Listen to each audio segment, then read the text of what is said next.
Well, I guess we can move on to another shameful and disgusting thing, and that is the ongoing treatment of the Palestinian people by the Israeli regime there. A lot happening in the West Bank, of course, in the wake of the ceasefire in Gaza, which is now trying to rebuild. We are very, very honored to be joined here on the show once again by Layan Sima Fuleihan, who is the education director at the People's Forum and an editor at 1804 Books. Layan, thanks so much for being back with us. It's great to be back on the show. Well, it's great to have you here. Obviously, we're just coming in the wake of the ceasefire, and it seems that, we had the ceasefire in Gaza, and now I'll just read you the headline from Al Jazeera. Israel forcibly evicts thousands and torches homes during West Bank assault. So, obviously, they were doing a lot in the West Bank before, but seemingly an acceleration here in the wake of the ceasefire in Gaza. Talk to us about what's happening in the West Bank and what's behind this attempt to just bring even more destruction to the people of Janine and elsewhere in the area. Well, we are witnessing a major assault by the Israelis on in particular, the West Bank city of Jenin, which is where a lot of the resistance activities of the people of Palestine is located. They're calling this Operation Iron Wall, and they launched it just a few days after the implementation of the ceasefire in Gaza. They've already killed many, more than a dozen Palestinians. They've wounded over 100.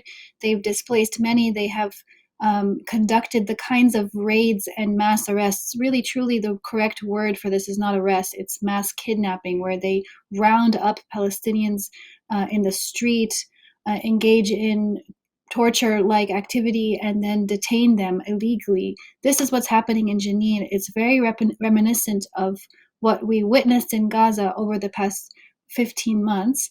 On top of it, they have also now begun the siege of healthcare facilities, destroying the roads leading to hospitals, filling the pathway with dirt, making it impossible for vehicles to go in and out, and laying siege to those hospitals where people who have been displaced from Jenin have been seeking refuge.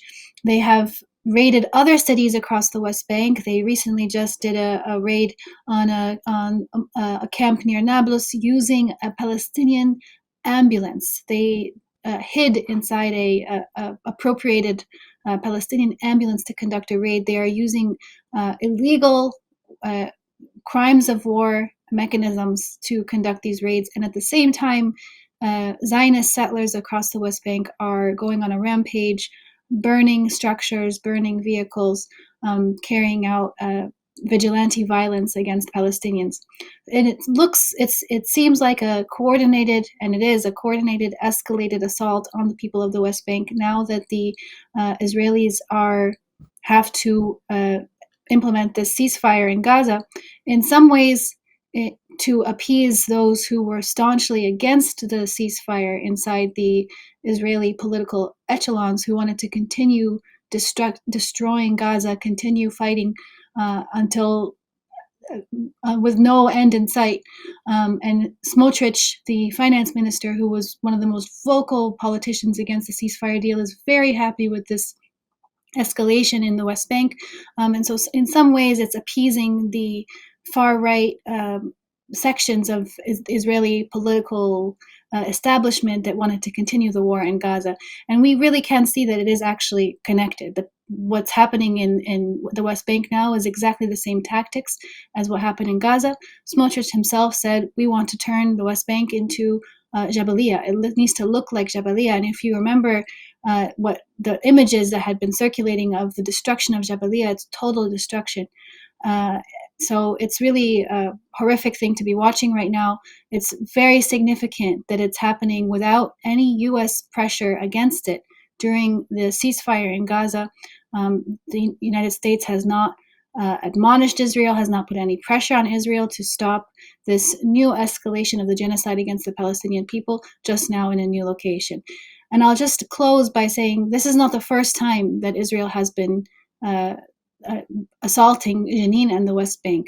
In fact, over the past year, since October 7, Israel has assassinated over 870 Palestinians in the West Bank, in some ways under the radar, doing exactly what they were doing in Gaza, but against the Palestinians in the West Bank. and they're looking at it as an attempt to destroy the Palestinian resistance everywhere it may be, whether it's inside the Palestinian territories or outside them. So I think we should look at it as all a connected phenomenon. It's really important you mention it that way. And just to reaffirm what you're saying about Israel using Gaza methods, I mean, the Israeli defense minister Israel Katz, for months and months, maybe even the last year, has been repeatedly advocating for applying the so-called Gaza method to the West Bank, specifically with regard to Janine. And now I just want to quote him, because he said just yesterday that the Janine operation, which they've titled Iron Wall, which everything they title just always has like an eerie, disgusting sound to it. He said that this was the first lesson from the method of repeated raids in Gaza.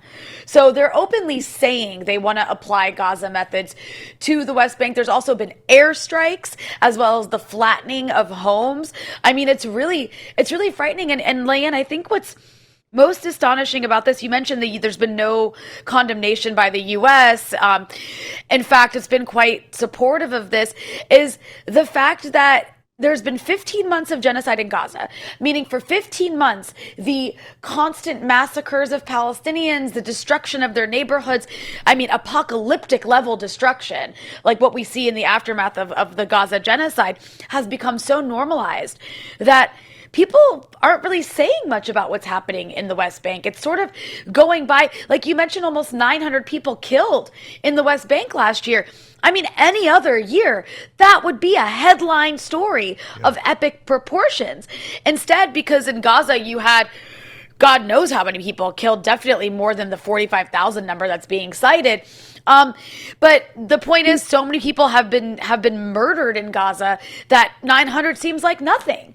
And so it's really scary how normalized this violence has become, to the point where almost anything else overshadows what you just described in the West Bank. And I'm asking you, as somebody who is an organizer, what is your, I guess, response to the fact that we have to contend with the fact that the last 15 months becoming background noise, the violence of the last 15 months becoming background noise? I guess we can't, how do you deal with the fact that we can't let people allow this to go on like background noise? Well, one of the things that we have to do is actually deliver the news about what's happening in Jenin and the rest of the West Bank.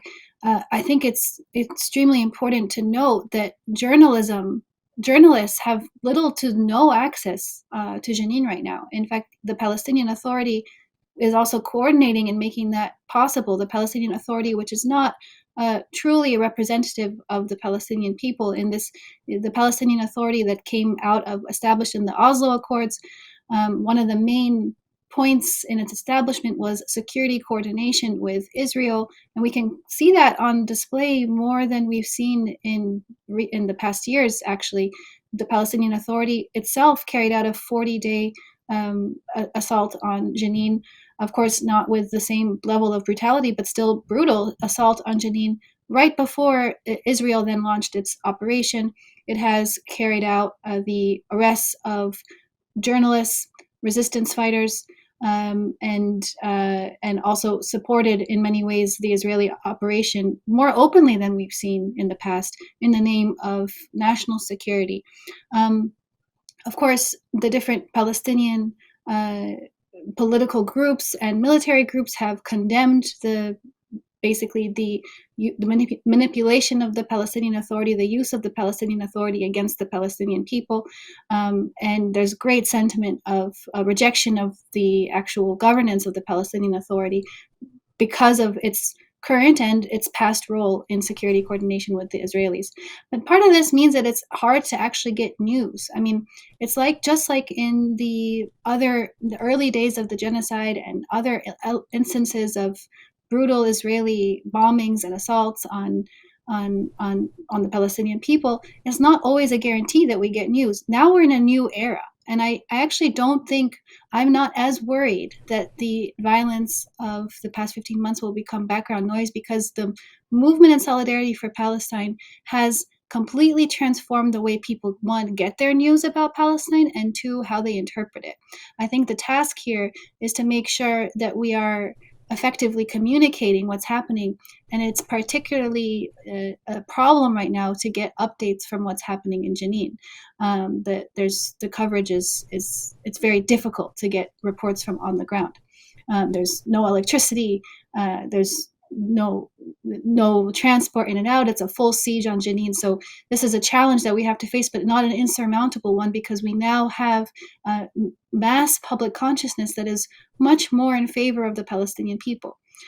We also have to continue reminding ourselves and the general audience, the audiences that we have, the people that we're talking to, our communities, our organizations, the ceasefire is an achievement for the Palestinian people. There's more trucks coming in, more aid trucks coming into Gaza right now than before October 6, 2023. This is like the impact of the terms of the ceasefire on the people of Gaza is actually incredible. It's historic. Now, the destruction that now needs to be rebuilt is also beyond comprehension. The destruction is horrific. It's apocalyptic, like you said, Rania.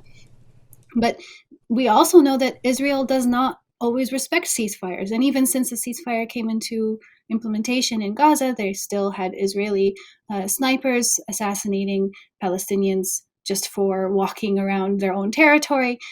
These kinds of violations that kind of go under the radar because they're not huge, and they're not the kind of shock and awe violence that we saw over the past 15 months. In Lebanon, where there was a ceasefire, where now we're coming up on the date that Israel should be withdrawing, now they're saying they want to stay longer, and they've put in an official request to stay longer. And the United States, as a non-objective mediator, playing the official role of mediator of all of these, of the ceasefire in Lebanon and the ceasefire in Gaza, but fully behind the Israeli interests, is not going to be an effective force in putting pressure. Trump is a wild card. He wants a ceasefire because he wants to do other things, but members of his cabinet have promised the annexation of the West Bank in return for the ceasefire. So all these things are things that we need to be alert to, and that we need to be constantly communicating about. And I think it's really important that it's on shows like Breakthrough News, and that we are talking about it with our organizations. I know that the movement for Palestine is not going to quiet down anytime soon. Reconstruction is also political work. Watching the implementation of the ceasefire is just as urgent as being a witness to the genocide, because the genocide is an ongoing thing. As long as the occupation exists, it is a genocidal occupation. So now we have masses of people who are going to be interested and urgently watching the developments from now. Mm-hmm. Well, one other issue that seems to deserve watching as well in relationship to this, Layan, and what you're just mentioning, the movement for Palestine, is even though it's flying under the radar, the repression against students, especially who have been protesting. It seems that is continuing apace in many major universities and institutions, and the Trump administration continuing to threaten those who stood up against the genocide in Gaza. Talk to us a little bit about that, because I think that's also an important element of the aftermath of the ceasefire.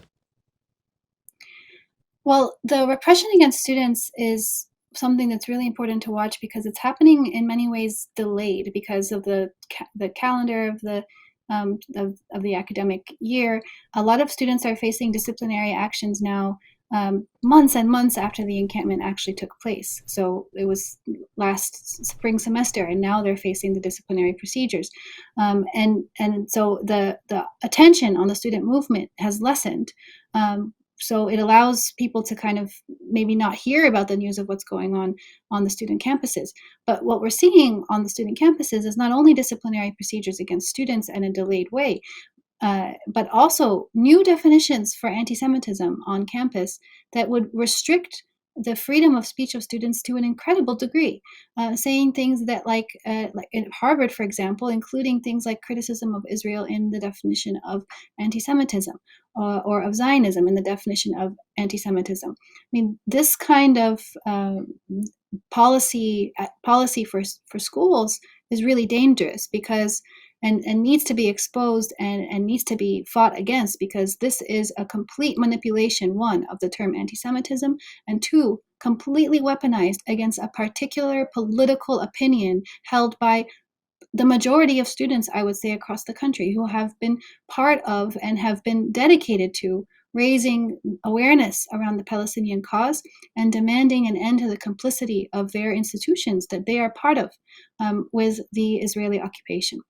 And so it's important to really expose what's going on and to support the students, because the fact is that whether the attention of the world is on the campuses or not, the attention of the Zionist institutions is always on the campuses.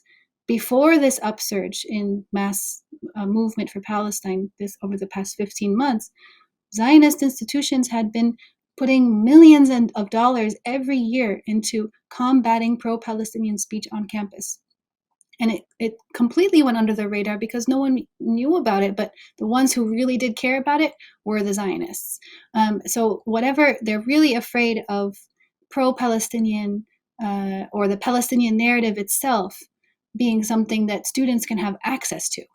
I don't think it's going to go away anytime soon. I think it's always the mistake of the Zionist project and of U.S. imperialism as well, to think that by just trying to stamp out an idea, you can kill it, whether it's by killing human beings in Gaza and in the West Bank, or whether it's by trying to silence language and a narrative with money, with intimidation. That doesn't kill ideas. That doesn't kill the spirit of resistance. It doesn't kill solidarity. So it's not going to succeed. But we all have a role to play in making sure that it does not. Layan Sima Fuleihan, Education Director at the People's Forum and an editor at 1804 Books. As always, thank you so much for some of your time here on the Freedom Side. Thank you so much for having me.